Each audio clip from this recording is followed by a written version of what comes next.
Inilah serangkaian peristiwa penting hari ke-241 invasi Rusia ke Ukraina. Rusia menuduh Ukraina akan ledakan bendungan Nova Kakhovka dan berencana untuk menghancurkannya. Pejabat Ukraina menyebut ini merupakan tanda bahwa Moskow mungkin akan meledakannya. Lalu diperkirakan Moskow yang akan memutarbalikkan fakta dengan menyalahkan Kiev. Kemudian tentara Ukraina yang ada di Kherson menyebut adanya penurunan pergerakan peluru pasukan Rusia, bahkan adanya pengurangan pergerakan kendaraan lapis baja. Sehingga Kiev menyebut Rusia sedang menderita masalah tenaga kerja, pasokan hingga perangkat yang serius. Menteri Energi Ukraina juga menyebut Rusia telah melakukan serangan udara. Serangan tersebut setidaknya menghantam setengah dari kapasitas pembangkit termal Ukraina. Serangan ini menyebabkan kerusakan miliaran dolar Amerika Serikat sejak 10 Oktober silam. Namun memang tidak semua unit listrik berhenti bekerja sepenuhnya. Lalu Menteri Energi Ukraina juga mengatakan dia tidak melihat tanda-tanda kemajuan menuju kesepakatan yang melibatkan Rusia.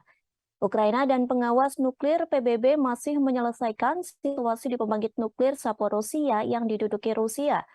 Hingga kini, juru bicara Angkatan Udara menyatakan Ukraina menjatuhkan 85% drone kamikaze buatan Iran. Drone kamikaze itu ditembakkan oleh Rusia, sementara Kiev menuduh Rusia sengaja menunda perjalanan kapal yang membawa ekspor biji-bijian di bawah kesepakatan PBB.